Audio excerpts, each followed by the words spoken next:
Les quiero invitar a tomar su Biblia y vamos a leer 2 versículos. Vamos a leerlos de pie, leámoslos todos juntos. Puestos de pie, busquen por favor en su Biblia, téngala ahí lista. Antes decían, ¿verdad? Si no tiene Biblia, acérquese a un cristiano, pero hoy voy a decir, mire, va a poder verla en la pantalla. Sí, así era el chiste antes. Vamos a leer 1 Tesalonicenses, capítulo 4. Veo a Héctor porque le estoy cambiando el orden aquí. Capítulo 4, versos 13 y 14. 1 Tesalonicenses, capítulo 4, versos 13 y 14. Está en Reina Valera 60. ¿Lo tenemos todos ya listo? Lo vamos a leer todos juntos, que estas palabras nos traigan fortaleza. El verso 18 dice así: alentaos los unos a los otros con estas palabras. 1 Tesalonicenses 4:13. Leamos juntos. Tampoco queremos, hermanos, que ignoréis acerca de los que duermen, para que no os entristezcáis como los otros que no tienen esperanza. Porque si creemos que Jesús murió y resucitó, así también traerá Dios con Jesús a los que durmieron en él. Amén. Pueden sentarse. En realidad valdría la pena que leamos el resto del pasaje. Y quiero alentarlos a que lo podamos leer y estudiar en casa también. Solamente tomo estos 2 versículos esta mañana, porque hoy nos vamos a sentar a tomar la mesa del Señor juntos. Celebramos a Jesús, quien murió y resucitó. Y hoy conmemoramos quién es Él y su sacrificio. Pero quiero que al recordar acerca de su resurrección, querida iglesia, podamos tener claro hoy mismo qué implicación tiene sobre nosotros que estamos aquí esta mañana. Cuando estemos acá leyendo y esto, quiero que le preguntes al Señor: Señor, ¿qué me estás pidiendo a mí hoy? ¿Qué esperas de mí hoy? Hago un repaso aquí muy breve en esta carta que les envía Pablo a los tesalonicenses, una carta pequeña, una carta bastante concisa. El apóstol Pablo posiblemente, ya lo hemos mencionado, ¿verdad?, estuvo con ellos a lo mejor 3 semanas o un mes. Encontramos en Hechos capítulo 17, cuando llega el apóstol Pablo y se hace un alboroto ahí. Lo tienen que sacar de noche. Posiblemente unas 3 semanas el apóstol estuvo con ellos y fue el único discipulado que tuvieron. Pero había algo que tenían muy claro. Y también, querida familia, lo que vamos a repasar hoy lo tenemos que tener clarísimo. Cristo viene pronto. Amén, digámoslo todos juntos. Cristo viene pronto. Los tesalonicenses lo tenían clarísimo. Miren el capítulo 1, versículo 3. Ahora sí, Héctor, regresemos ahí al orden.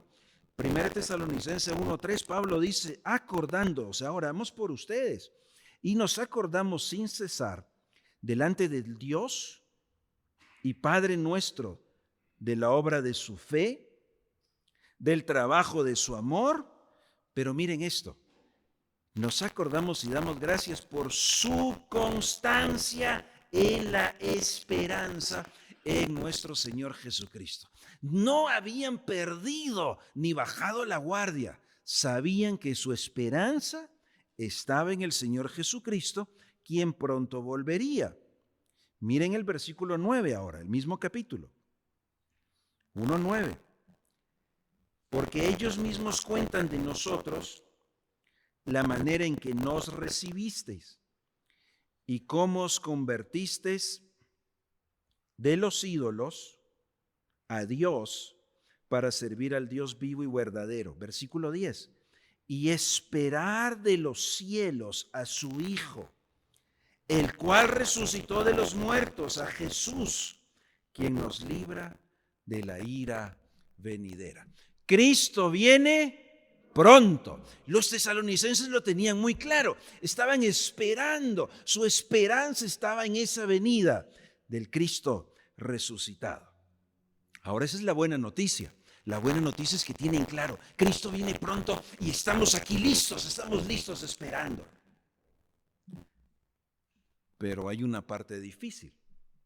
La parte difícil, miren el capítulo 3. La parte difícil aparece en el capítulo 3.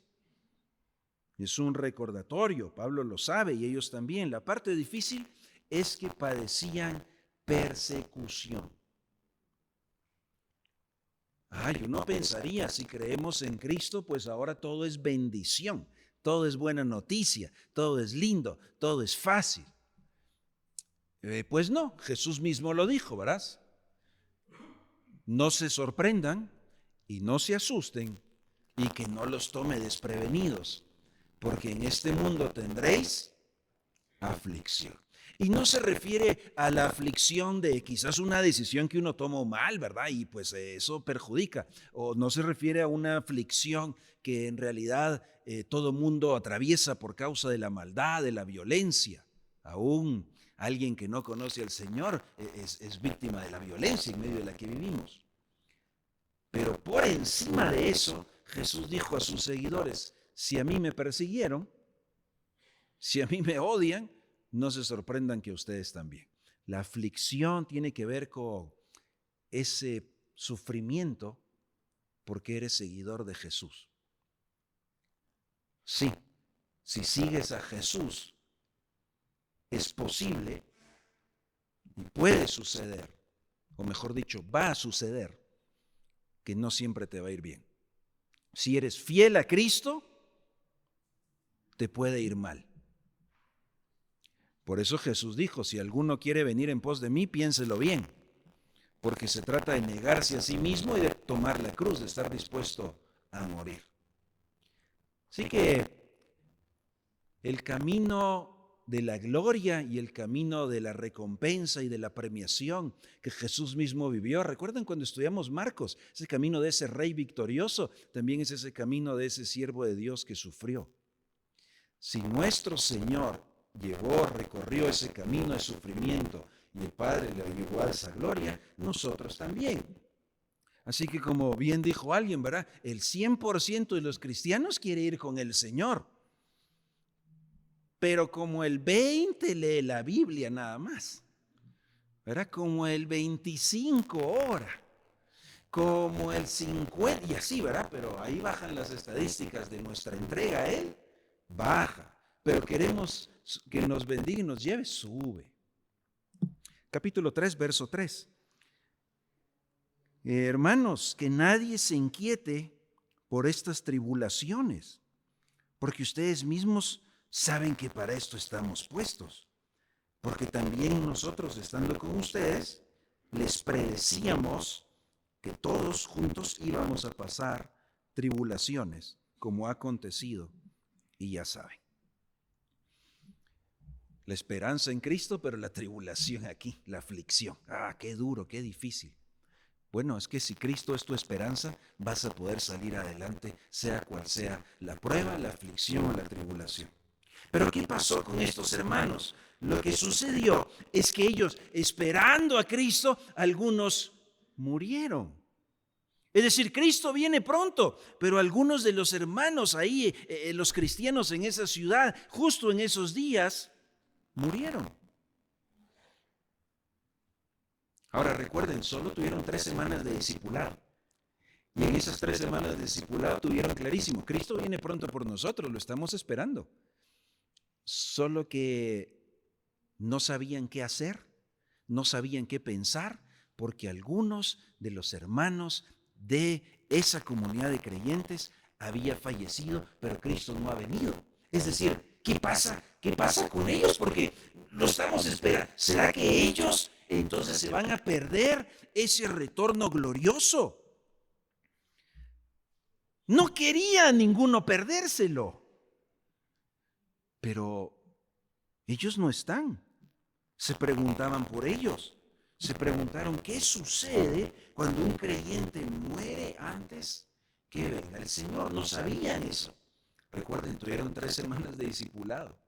Súper intenso. Hermano, ¿tú cuántos años llevas de discipulado, de estudiar la palabra? Bueno, deberíamos estar más firmes, ¿verdad? Deberíamos estar con nuestra firmeza en Cristo y en su palabra. Ellos se preguntaban, ¿será que ellos se van a perder ese día glorioso? ¿Será que se perdieron el privilegio? ¿Qué hacemos? Y Pablo se entera y dice, bueno, quiero abordar el tema. Y posiblemente nosotros hemos leído este pasaje y lo conocemos. Por eso te decía, hermano, la pregunta de hoy es, ¿qué implicación tiene para mí hoy esta verdad? Es más que un mero conocimiento. Tiene una implicación para nosotros. Surgía la pregunta entonces, si alguien que falleció antes de la venida del Señor perdería la esperanza de participar del reino glorioso.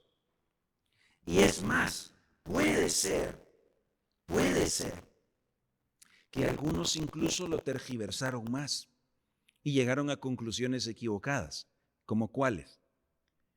Cristo viene pronto, estamos esperándolo, estamos listos, pero que algunos de ellos que lo estaban esperando hayan fallecido, les hizo pensar que entonces quizás Cristo no iba a cumplir lo que prometió, porque le prometió a ellos y ¿será que no les cumplió? ¿Logran ver el problema que hay en la mente de los hermanos en Tesalónica? Es un problema teológico muy serio, muy profundo. Ustedes y yo tenemos la dicha de haber aprendido de lo que el Señor guió aquí a Pablo a escribirles y conocemos la respuesta. Pero la pregunta es, ¿qué vamos a hacer? Los hermanos tenían mucha ansiedad, nosotros tenemos más claridad. Entonces Pablo dice en el versículo 13, tampoco queremos, hermanos, que ignoren acerca de los que duermen. Así que aquí comienza un nuevo tema. Y los que duermen, en realidad, fíjense que hay dos verdades aquí muy claras. Número uno, en nuestro lenguaje, la forma de expresarnos, esto se conoce como un eufemismo.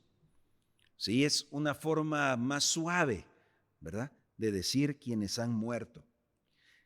No obstante, aunque en el lenguaje es un eufemismo, no obstante, hay una verdad muy importante aquí.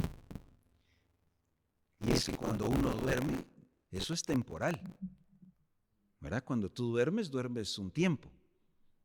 Luego te despiertas, o te despiertan, ¿verdad? Depende de quiénes necesitaban hoy ahí alarma para levantarse, ¿verdad? Y les costó un poquito. Veo un par de risas nerviosas, pero bueno, sigamos. Duermes es temporal, te vas a levantar. Aunque es una figura de lenguaje, hay una verdad profunda detrás, y es que cuando nosotros atravesemos, todos nosotros vamos a atravesar ese momento. Está establecido, ¿verdad?, que todos nosotros, nuestro cuerpo tiene que morir. ¿Cuándo? No sabemos. ¿Cómo? No sabemos. Ayer hablaba con un hermano, ¿verdad? Y decía, bueno, mira, miramos nuestras diferencias de edades, ¿verdad? Y decíamos, pero al final no sabemos, no es porque tú tengas más años que yo, o tú tengas menos que yo. El Señor conoce los días de cada uno de nosotros y tu vida está en sus manos, no se escapa del control, para nada. Nosotros no sabemos muchos detalles ni tenemos control de ninguna circunstancia, pero Él sí la tiene. Cuando el texto bíblico habla de los que duermen, no solo es un lenguaje, un eufemismo, es que eso es temporal. Nuestra muerte en esta tierra es meramente temporal. No es permanente. Ayer Javier decía de forma muy enfática y muy bíblica, decía, estas tumbas se van a abrir. Estas tumbas se van a abrir. ¡Qué poder para hacer eso! Es el poder de Dios. Hermanos, los que duermen, les dijo Pablo a los tesalonicenses, eso es meramente temporal. La muerte física es temporal. Quienes duermen, quienes han muerto, van a ser despertados, van a resucitar. Y sabemos que será con un cuerpo glorificado. Y es más, el resto del pasaje dice que hay un Hay un privilegio. Resucitarán primero. El Señor conoce a sus siervos, conoce a sus santos y los honra. Y ustedes que fueron fieles y firmes en esa esperanza, no creen que los dejé ahí olvidados. Ustedes son los primeros que resucitarán. ¡Qué honor! No ignoramos, tenemos que conocerlo. Y Pablo entonces menciona que hay que saber qué va a suceder, y nosotros sabemos, el resto del pasaje lo dice, habla acerca de esa resurrección, pero agrega en el versículo 13 que no nos entristezcamos, parece un poquito trabalengua ahí esa palabra, ¿verdad? Que no estemos tristes, pero nota que el pasaje dice como alguien que no tiene esperanza. Es decir, querida familia, hay dos formas de estar tristes. Y aquí viene estas cosas que en nuestra cabeza le cuesta entender, como algunas bienaventuranzas. Bienaventurados, dichosos los que lloran. Dice, ay, pues yo no quiero llorar, yo no siento dicha. A ver, ¿verdad cómo está ahí, verdad? Sí, pero Dios dice, mira, hay dos formas de tener tristeza. Y una de ellas es tristeza y esperanza al mismo tiempo. Es decir, hermanos, está bien que haya momentos en la vida en los que tú estés triste. No es pecaminoso estar triste. Y quiero aclarar que Jesús mismo también estuvo triste. Ustedes recordarán que lloraba por aquellas ciudades que lo rechazaron y que no querían escuchar. Y le dolía la dureza del corazón. Jesús lloró, mas nunca pecó. Eso quiere decir que tú y yo habrá situaciones que experimentaremos, y los tesalonicenses estaban tristes. Pablo no lo reclamó por estar triste. Dijo, solo que recuerda que tienes tristeza con esperanza. Cuando Lázaro murió, Jesús lloró. Y sin duda lloró por su amigo, lloró por sus amigas, pero también lloró por la dureza del corazón de aquellos que estaban allí, que ni aún con ese milagro iban a creer. Está bien llorar. Y cuando tú veas a alguien que está dolido y está sufriendo, ayúdalo a llorar. Ayúdalo a llorar con esperanza. Por favor, no le digas a alguien no llore. No le digas eso. Dile, llora con esperanza. Llora con tus ojos puestos en Cristo. Llora sabiendo en quién has creído. Si duele, duele. Llora con esperanza. Es una convicción superior a cualquier sentimiento. Así que podemos llorar sin que sea pecado. Podemos estar tristes sin que sea pecado. Y ya que hablamos acerca de eso, déjenme recordar, también podríamos estar enojados sin que sea pecado. También podemos estar felices sin que sea pecado. ¿Verdad? ¿Jesús se enojó alguna vez, sí o no? Sí, varias, de hecho, muchas, ¿verdad? A veces con los discípulos. Se enojó con aquellos que estaban haciendo negocio de algo tan profundo y simbólico como las ofrendas, algo tan espiritual. Jesús se enojó. Y el texto es más, dice que lo sacó no tan tranquilamente, ¿verdad? Querido Díez, eso no nos da derecho a hacerlo exactamente igual, no ese es el punto, ¿verdad? Porque además esto aquí no cálmese. Lo que pasa es que nosotros nos enojamos y sí pecamos, porque lo hacemos con la carne. Entonces ten cuidado, porque podrías estar triste, pero en tu carne, con una tristeza pecaminosa de tu carne, con una tristeza que no ve la esperanza, con una tristeza de reclamo a Dios, con una tristeza de enojo a Dios. eso vendría de tu carne. No sería una tristeza en santidad y con esperanza. No sería la misma tristeza que Jesús tendría. Ten cuidado porque podrías estar alegre en tu carne también. El problema no es qué sientes, el problema es qué decisión tomas con eso. ¿Ah? Porque podrías estar alegre y tan feliz y tan, el gozo, pero tomando una decisión que no es ni de santidad ni esperanza en Cristo. Entonces, hermanos, cuando alguien se duela, dice 1 Corintios, que tú debes estar tan cerca que sientas su dolor. Sí, acércate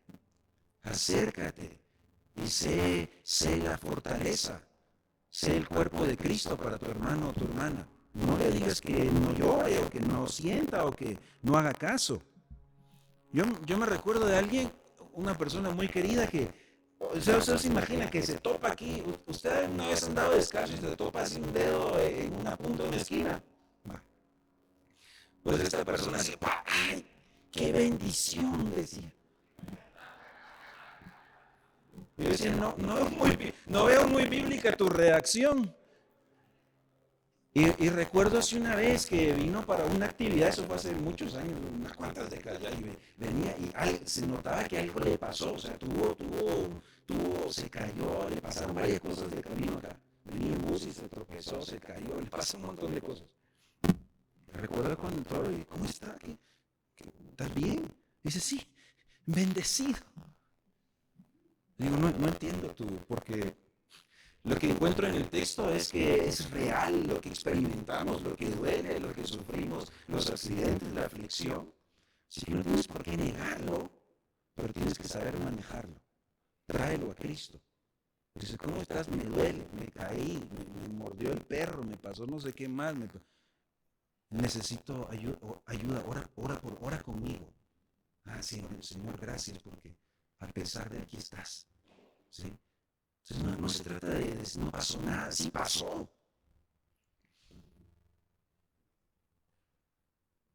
Pero se trata de que Jesús está ahí a tu lado y su cuerpo también. ¿Sí? Está bien que duela, con esperanza, con esa firme convicción. Así que por eso dice, hay una diferencia ahí, hay una diferencia.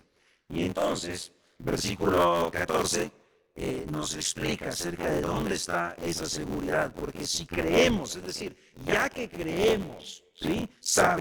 Creemos que Jesús murió, sabemos que Jesús resucitó, así también Dios traerá con Jesús, con el Cristo resucitado, a los que duermen en él. Leamos brevemente 1 Corintios capítulo 15. Y voy a cerrar aquí un momento. Hoy tomamos la cena del Señor, hoy honramos a Jesús. Todos los días de nuestra vida lo hacemos, pero hoy es un acto especial juntos. Una conmemoración al Cristo resucitado, a nuestra esperanza. Los corintios, que tuvieron más de 3 semanas de discipulado, necesitaban también tener claro la importancia de la resurrección. Se estaban dejando engañar. Y vean, el mundo hoy puede pensar que el Jesús que habitó en esta tierra y caminó era un buen maestro y murió como todos los demás, que eso de la resurrección es meramente fábula, historia. Pablo dice entonces, 1 Corintios capítulo 15, verso 13. Porque si no hay resurrección de los muertos, o sea, partamos de una premisa falsa. Digamos que asumamos pues que fuera verdadera. No hay resurrección de los muertos. Entonces, ¿cuál es la implicación? Tampoco Cristo resucitó. Si no existe eso, entonces Cristo no resucitó. 14.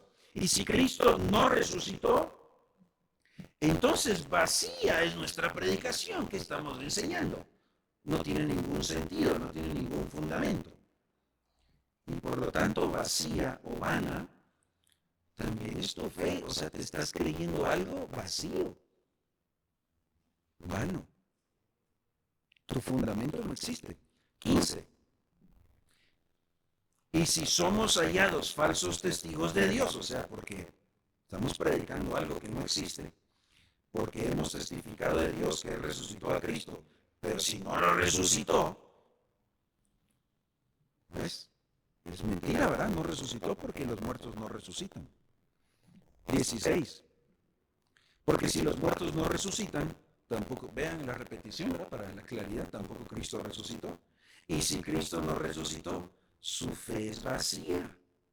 Entonces no tenemos perdón, estamos muertos en nuestros pecados. 18. Y entonces también los que durmieron en Cristo, pues no hay ninguna esperanza, ya perecieron.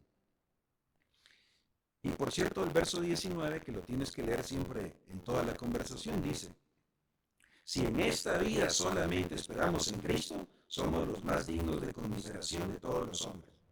Pero recuerda que está argumentando con la premisa falsa como si fuera cierta. O sea, si no hay resurrección y tú crees solo en Cristo, o sea, pobre de ti. 20. Pero ahora, Cristo ha resucitado de los muertos. Él es el principal de los que durmieron. Y eso es un hecho.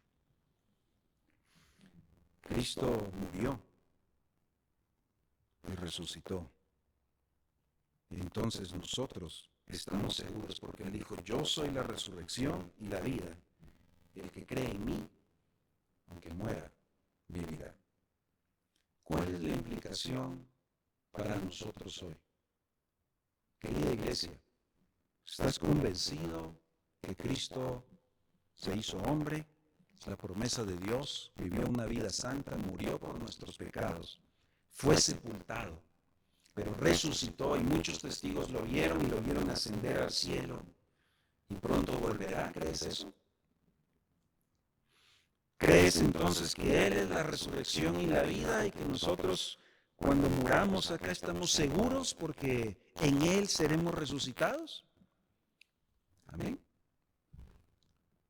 ¿Y qué implicación tiene eso para nosotros hoy al pararnos acá y salir? ¿Y qué implicación tiene todos los días? Porque fíjate que no solo es algo que Él hizo allá atrás antes y hará allá después. Algo está haciendo hoy.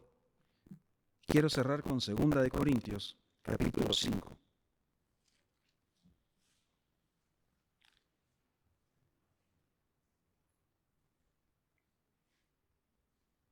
Hace unos días conversé con una persona, un varón, un hombre. Me contó un poco su historia. Me contó que era un padre soltero y me dijo: mi vida y mi trabajo es para sacar adelante a mis hijos. Un hombre muy esforzado, diligente.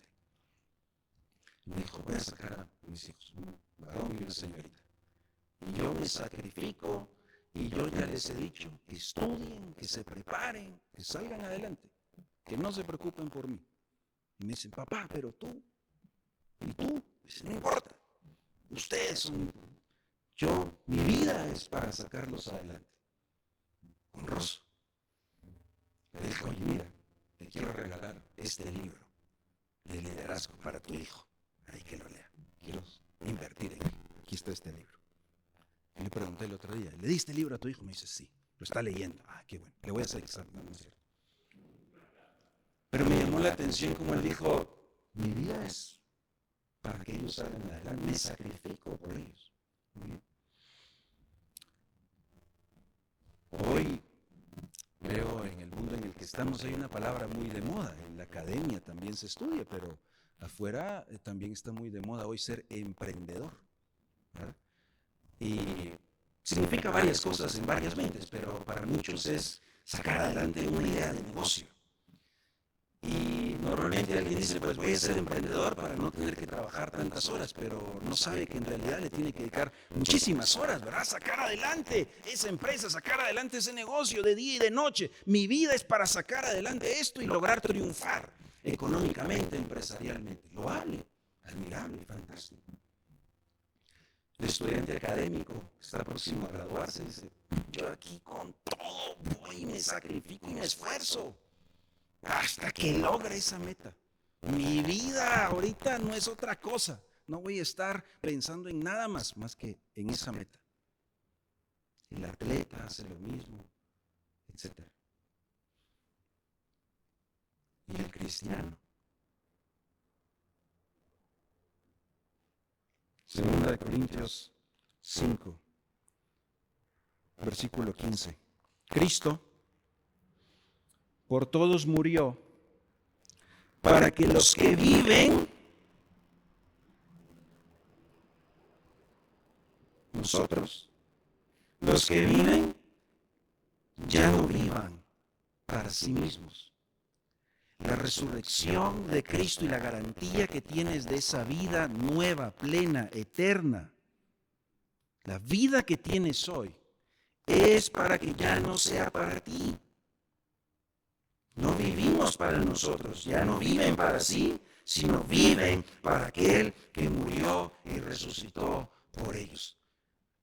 Qué loable el trabajo de este padre, el de este estudiante, el de este emprendedor, pero el del cristiano hoy. El honor que le da a Cristo es viviendo para Él, que todo lo que haces, todo lo que dices, tu propósito de vida y todo lo que eres es Cristo. Prosigo a la meta, al premio del supremo llamamiento, que es Cristo. La resurrección, queridos hermanos, no es solo un tema histórico, ni un tema teológico, ni un tema escatológico del futuro. Es un tema doxológico, que hoy le des la gloria a Cristo con todo lo que piensas, todas las palabras que dices y todas las acciones que haces, para que ya no vivas para ti, ya no vivo para mí, vives para Él. Ya no vivo yo, sino vive Cristo en mí. Voy a tomar los elementos. Que tu oración sea: Señor, gracias por lo que has hecho por mí. Gracias por ese sacrificio que hiciste por mí. Gracias porque no te quedaste ahí muerto, resucitaste y tengo una vida garantizada en ti. Y dile: Señor, aquí estoy hoy. Me entrego como un sacrificio en tu altar para decirte: toma mi vida, es tuya. Vivo para ti. Vivo para ti. Que esa sea nuestra oración esta mañana.